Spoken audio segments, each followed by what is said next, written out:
Good evening students. आज जो हम लोग नेक्स्ट आज बात करेंगे, will be talking about the vegetative propagation. आज हम किसकी बात करेंगे? वेजिटेटिव प्रोपोगेशन की। मैंने आपको बताया था कि जो एसेक्सुअल रिप्रोडक्शन होता है वो 6 टाइप के होते हैं, ठीक है। एक मैंने आपको बताया था फिजन मेथड होता है, ये मैंने प्रीवियस वीडियो में समझा रखा है आपको। दूसरा बर्डिंग होता है एक, वो भी समझा रखा है। थर्ड स्पोर फॉर्मेशन होता है, ये भी मैंने आपको समझा दिया। Fourth fragmentation and fifth regeneration. यहाँ तक हम लोग बात कर चुके हैं। आज जो हम लोग बात करेंगे, will talk about the vegetative propagation. सबसे पहले तो आपको समझना होगा कि वेजिटेटिव प्रोपोगेशन होता क्या है। देखिए, कोई भी लिविंग बीइंग है तो उसको हम उसके जितने भी बॉडी के अंदर सेल्स हैं उनको हम 2 भागों में डिवाइड कर सकते हैं। या तो वो वेजिटेटिव सेल्स होंगे या वो रिप्रोडक्टिव सेल्स होंगे। या कोई प्लांट की बात करो या एनिमल की बात करो तो उसमें हम क्या कर सकते हैं, हम ये डिवाइड कर सकते हैं कि कुछ रिप्रोडक्टिव सेल्स होंगे और कुछ वेजिटेटिव सेल्स होंगे। क्या होंगे? कुछ रिप्रोडक्टिव सेल्स और कुछ वेजिटेटिव।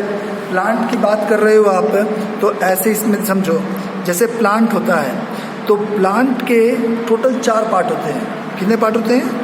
4 पार्ट। एक स्टेम होगा, दूसरा रूट्स होंगे, तीसरा लीफ होगा एंड फोर्थ फ्लावर्स होंगे।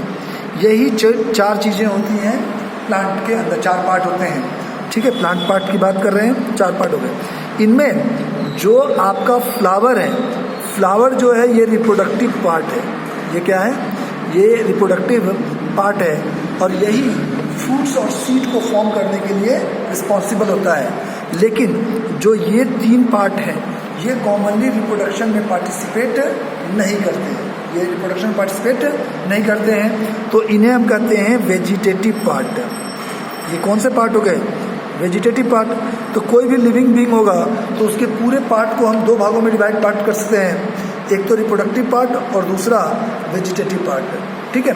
तो यदि मान लीजिए किसी भी कारण से यदि ये वेजिटेटिव पार्ट्स किसी एक नए इंडिविजुअल को फॉर्म करना शुरू कर दे तो उस फॉर्मेशन को, उस प्रोपोगेशन को क्या कहेंगे?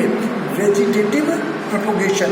तो वेजिटेटिव प्रोपोगेशन कहने का मतलब होता है when a new individual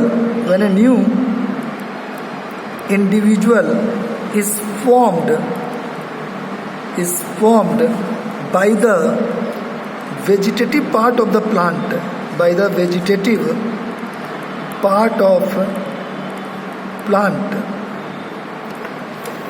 When a new individual is formed by the vegetative part of plant is called vegetative propagation. इसे क्या कहेंगे? Vegetative propagation. This is called vegetative propagation. अब आपको समझ में आ रहा होगा कि वेजिटेटिव प्रोपोगेशन क्या है, ठीक है। और प्लांट की जब बात कर रहे हैं तो प्लांट में जो वेजिटेटिव पार्ट है वो स्टेम, रूट एंड लीफ है। तो जो वेजिटेटिव प्रोपोगेशन होता है, वेजिटेटिव प्रोपोगेशन होता है वो 2 तरह का होता है। कितने तरह का होता है? 2 टाइप का होता है। या तो वो नेचुरल वेजिटेटिव प्रोपोगेशन होगा, नेचुरल वेजिटेटिव प्रोपोगेशन होगा, या वो आर्टिफिशियल वेजिटेटिव प्रोपोगेशन होगा। या तो नेचुरल वेजिटेटिव प्रोपोगेशन होगा या आर्टिफिशियल वेजिटेटिव प्रोपोगेशन होगा। अब सवाल ये है कि नेचुरल वेजिटेटिव प्रोपोगेशन क्या होता है और आर्टिफिशियल वेजिटेटिव प्रोपोगेशन क्या होता है। हमें ये समझने की ज़रूरत है कि इन दोनों में फ़र्क क्या है और ये होते क्या है। तो सबसे पहले जो हम बात करेंगे, we will talk about the natural vegetative propagation. Natural मतलब human interference is not allowed. तो बिना किसी ह्यूमन इंटरफेरेंस के नेचुरली कोई vegetative part of the plant एक नए प्लांट को फॉर्म करता है तो उसे हम क्या कहेंगे?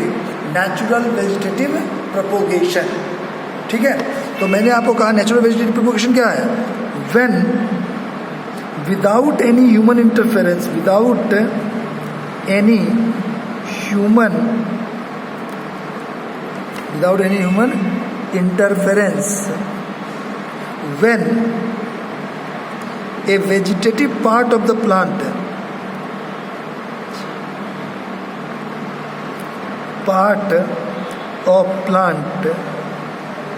give rise to a new individual, so that will be called as what? Natural vegetative propagation. तो प्लांट के अंदर वेजिटेटिव पार्ट कितने थे? 3, ठीक है. फर्स्ट आपका था स्टेम, सेकेंड था रूट एंड थर्ड था आपका लीव्स. तो रूट का एक एग्जाम्पल है वेजिटेटिव प्रोपगेशन का पोटैटो, जिंजर, ये सब क्या है? Example of natural vegetative propagation through stem.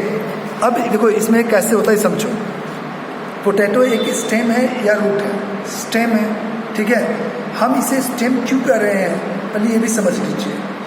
पहले तो आपको ये समझ में आना चाहिए कि स्टेम कहते किसको है. नॉर्मली जो एक लेमन लैंग्वेज होता है, ठीक है, यदि किसी आदमी से पूछोगे कि स्टेम क्या होता है तो वो क्या कहेगा? वो ये कहता है कि ज़मीन के ऊपर का जो हार्ड पार्ट होता है प्लांट का, उसे हम स्टेम कहते हैं. लेकिन ये बात गलत है साइंटिफिकली यदि हम देखें, ठीक है. क्यों गलत है? जो स्टेम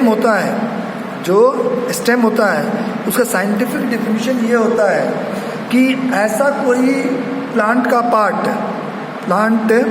पार्ट जो हार्ड हो, वुडी हो and have nodes and internodes, तो ऐसा कोई प्लांट का पार्ट जो हार्ड भी हो, वुडी भी हो और प्लस उसमें नोड्स और इंटरनोड्स, ठीक है. हार्ड तो तुम्हें समझ में आ गया, वुडी भी समझ में आ गया. ये चीज़ नहीं समझ में आया कि नोड्स और इंटरनोड्स क्या होते हैं, ठीक है.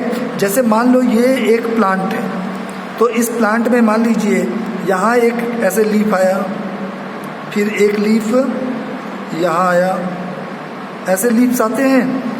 तो आप गौर करना, प्लांट में जहाँ पर से भी कोई भी प्लांट हो, यदि एक नया लीफ निकल रहा है तो जहाँ से एक नया लीफ निकलता है वहाँ पे एक ऐसे छोटा सा बर्ड होता है. गौर करके देख लेना, ठीक है. तो इसे हमने कहा बर्ड्स को ही हम नोड्स भी कहते हैं.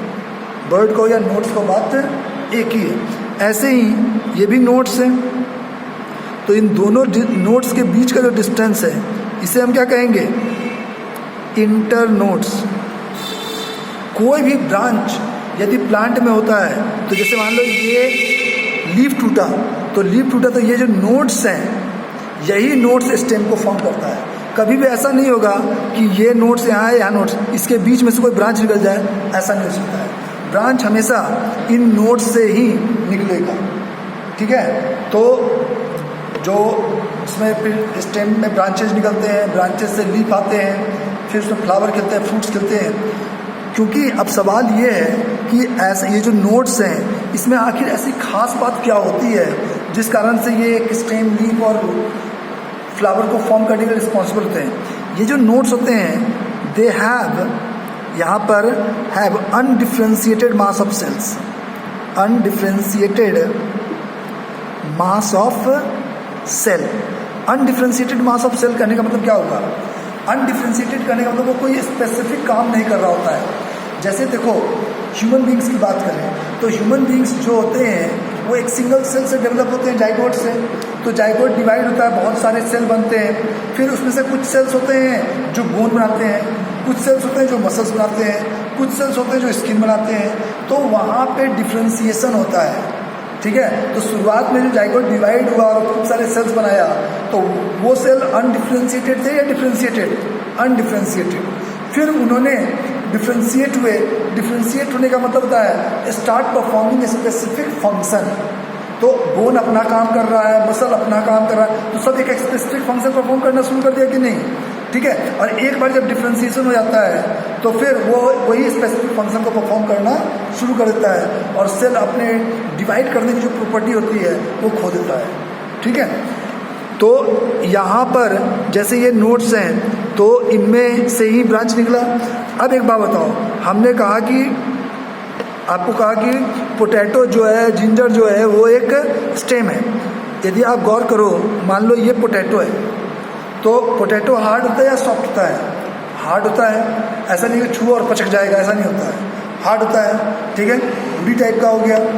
दूसरी बात, इनमें देखना आप कुछ कुछ इंटरवल पे छोटे छोटे डिप्रेशंस होते हैं जिसको हम देसी लैंग्वेज में आइज़ कहते हैं कि वो आलू के आँख हैं, ठीक है। ये आँख वहाँ कुछ नहीं है, ये नोड्स हैं। ये क्या है? नोड्स। तो ये नोड, ये नोड, ये नोड, ये नोड, ये नोड, इनके बीच के डिस्टेंस को क्या कहेंगे? Inter nodes. तो इस ये हार्ड भी है, नोड्स भी है, इंटर नोड्स भी है। So this will be called as potato और नॉट। ये ज़मीन के नीचे होता है, उससे कोई फ़र्क नहीं पड़ता है, क्योंकि ये कैरेक्टरिस्टिक जो मैंने एक स्टेम के बताए हैं, चाहे वो ज़मीन के नीचे हो या ज़मीन के ऊपर हो, कहीं पे भी होगा वो सिर्फ स्टेम कहेंगे, ठीक है। ऐसे ही तुम जिंजर में देखना, जिंजर में क्या होता है, इस तरीके से जिंजर होता है, ठीक है। इन जिंजर में देखना ऐसे छोटा सा आई निकला रहता है। यदि आप ठंड के मौसम में, ठंड आ रही है, आप आलू को छोड़ दो तो मॉइस्चर रहता है एटमॉस्फेयर में, टेम्परेचर कम होता है, तो इन आइस से एक नया प्लांट निकलने लगेगा। इन आइस से क्या होगा? एक नया प्लांट निकलने लगता है। तो इसका मतलब ये हुआ कि इसमें आपने कुछ किया या अपने आप हुआ? अपने आप हुआ, तो ये नेचुरली हुआ। ऐसे ही जिंजर को कुछ छोड़ दो आप, अपने आप इसमें से एक नया जिंजर का पौधा, मतलब ब्रांच निकलना, एक प्लांट निकलना शुरू हो जाएगा। तो इसका मतलब ये हुआ कि इसमें कोई ह्यूमन इंटरफेरेंस इन्वॉल्व नहीं है। तो इस तरह के वेजिटेटिव प्रोपोगेशन को क्या कहते हैं? Natural vegetative propagation through stem. अब आपको ये भी समझना है, आपसे एग्जाम में पूछेगा क्या? आपसे एग्जाम में पूछेगा right an example of vegetative propagation through stem. तो आप आराम से लिख सकते हो पोटैटो। अब समझ में आ गया होगा आपको कि कैसे होता है। अब दूसरी बात करते हैं रूट की। तो रूट का एग्जाम्पल है स्वीट पोटैटो, शकरकंदी जिसे कहते हो आप, ठीक है, ठीक है। दालिया, दालिया भी इसका एग्जाम्पल है। अब रूट किसे कहेंगे? रूट जो होता है, रूट में जब हम रूट की बात कर रहे हैं तो रूट प्लांट का एक ऐसा हार्ड पार्ट जो वुडी हो but do not have nodes and internodes. Nodes and internodes उसमें एब्सेंट होते हैं।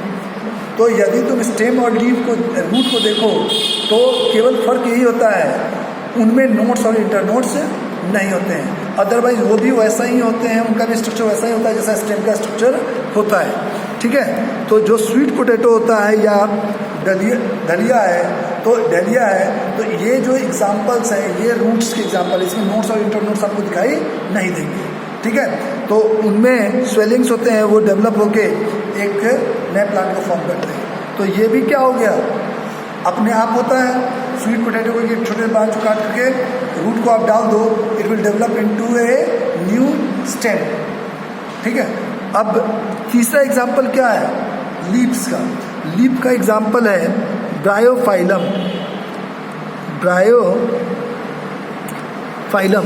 ब्रायोफाइलम में क्या होता है? जैसे मान लो ब्रायोफाइलम का जो लीफ होता है वो थोड़ा थिक होता है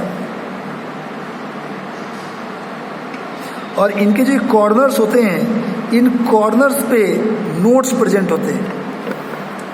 कोई भी एक नया इंडिविजुअल डेवलप हो रहा है तो उसके लिए नोड्स का होना जरूरी है। उसके लिए क्या चीज़ का होना जरूरी है? नोड्स का। क्योंकि नोड्स जो होता है वो क्या कंटेन करता है? Undifferentiated mass of cells. तो इनके अंदर ये एबिलिटी होता है, इन सेल्स के अंदर वो ये डिफ्रेंशिएट होके किसी भी तरह के सेल्स को फॉर्म कर सकते हैं, ठीक है। तो ये नोड्स यहाँ पे हैं। अब इसमें क्या होता है, जैसे ब्रायोफाइलम के पेड़ होते हैं, काफ़ी यहाँ पे मिलते हैं, ठीक है, इनमें इन पत्तों को तोड़ दो और किताब के अंदर डाल दो या कहीं किताबों के बीच में डाल दो तो वहाँ मॉइस्चर आता है, तो यहाँ इसमें से अपने आप एक प्लांट डेवलप हो जाएगा। इस समय क्या होता है, जैसे ठंड आएगी ना, तो यदि पेड़ में भी लगा रहेगा तो इन मेच्योर्ड लीफ से, इन नोट्स में ऐसे छोटे छोटे प्लांट डेवलप हो जाएंगे। जब इनका वेट बढ़ जाता है तो ये यहाँ से टूट के नीचे गिरते हैं और ज़मीन में इनके जो रूट्स होते हैं अटैच होकर एक नया प्लांट डेवलप हो जाता है। ठीक है, तो इसमें कोई प्रॉब्लम नहीं होगा। ठीक है, अब समझ में आया कैसे ब्रायोफाइलम डेवलप होता है। तो हमने बात कर लिया था कि नेचुरल वेजिटेटिव प्रोपोगेशन क्या होता है। Now we will see about the artificial vegetative propagation. Artificial vegetative propagation. अब एक बात समझिए, जब हम कहते हैं आर्टिफिशियल वेजिटेटिव प्रोपोगेशन तो ये क्या होता है? एक ऐसा मोड ऑफ रिप्रोडक्शन जिसमें ह्यूमन इंटरफेरेंस इन्वॉल्व हो, मतलब वेजिटेटिव पार्ट से ही फॉर्म हो रहा हो, ठीक है, लेकिन उसमें ह्यूमन इंटरफेरेंस इन्वॉल्व हो, so that will be called as what? Artificial vegetative propagation.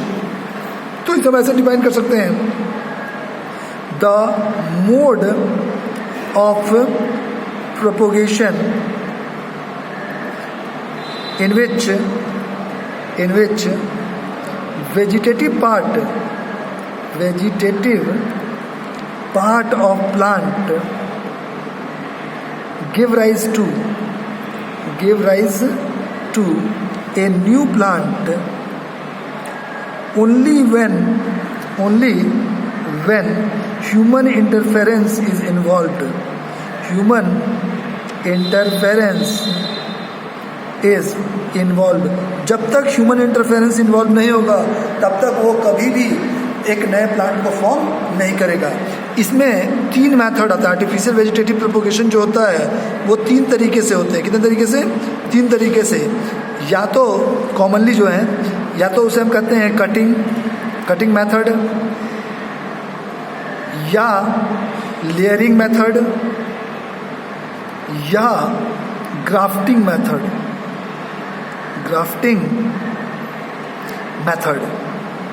ठीक है, अब सबसे पहले हम बात करते हैं कटिंग मेथड की। सबसे पहले किसकी बात करेंगे? कटिंग मेथड की। कटिंग मेथड में होता क्या समझिए, जब तक आप खुद एक पार्ट को कट करके जब तक आप इंसर्ट नहीं करते हैं सॉइल के अंदर, तब तक वो एक नए प्लांट में डेवलप नहीं होगा। तो इसका एग्जाम्पल है जैसे शुगर केन, रोज, तो ये सब क्या है? ये कटिंग मेथड की एग्जाम्पल। जैसे मान लीजिए शुगर केन है, मान लीजिए कि शुगर केन है। अब शुगर केन में जब तक शुगर केन का जो स्टेम होता है, तो यदि गौर करना स्टेम में, तो उनमें ऐसे छोटे छोटे गांठ होते हैं आफ्टर ए रेगुलर इंटरवल। तुम लोग एक ऐसे एरिया में हो जो कि गन्ने के लिए काफ़ी फेमस है, ठीक है, तो तुमने गन्ना जरूर देखा होगा, और गन्ने में ऐसे गांठ होते हैं और गांठ के पास ऐसे आइज होते हैं, ये आइज से कहते हैं हम, लेकिन एक्चुअली में साइंस में हम इसे कहते हैं नोड। ये नोड है, ये नोड है, तो ये बीच का इंटर नोड हो गया या हार्ड पार्ट हो गया, तो ये एक स्टेम हो गया। ठीक है, अब ये स्टेम जो है, जब तक हम इसको कट करके और सॉइल में डिप नहीं करेंगे, तब तक इसमें से एक नया प्लांट नहीं निकलेगा। ये तुम सोचो कि ये शुगर केन है, हमने कुछ नहीं किया और इसमें से एक ब्रांच निकल जाए, इसमें से एक ब्रांच निकल जाए, तो ये पॉसिबल नहीं है। ठीक है, फिर तो मज़े आ जाएंगे हमारे। एक शुगर केन लगाया, इसके ब्रांच, तो फिर तो मज़े हैं। तो 1 किलो लगाया, 100 किलो गन्ने मिल रहे हैं हमें, ऐसा नहीं होता है। तो इसमें जब तक कि हम कट करके इसको नहीं लगाएंगे, सॉइल में डिप नहीं करेंगे, तो इसमें से एक नया प्लांट नहीं आएगा। तो the method will be called as artificial vegetative propagation through cutting method or not। तो इसका एग्जांपल शुगर केन हो गया।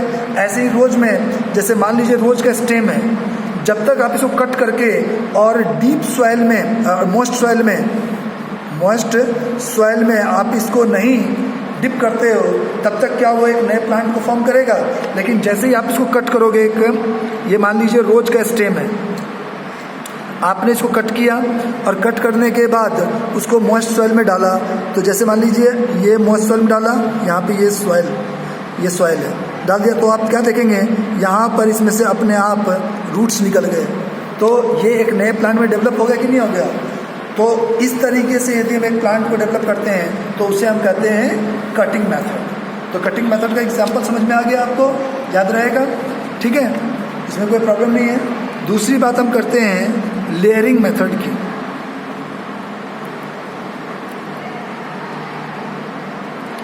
नाम से ही क्लियर है, लेयरिंग। जैसे मान लीजिए कोई प्लांट है, इसका एग्जांपल है जैस्मिन,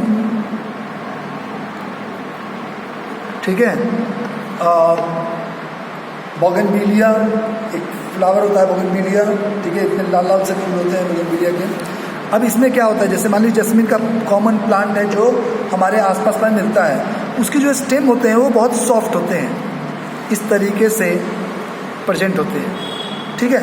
अब मान लो मुझे लेयरिंग मेथड से उसमें करना है, तो क्या करेंगे, जैसे मान लो ये एक स्टेम है, हमने यहाँ क्या किया, थोड़ा सा सॉइल, ये प्लांट था आपका, रूट है, तो यहाँ पे हमने सॉइल में थोड़ा सा गड्ढा सा किया, ठीक है, और इस स्टेम को मैंने खींच के इसमें ऐसे ला दिया, ठीक है, इसमें मैंने सॉइल डाल दिया और इस पर मैंने पानी डाला, ठीक है। तो कुछ समय के बाद देखोगे यहाँ पे रूट्स डेवलप हो गए।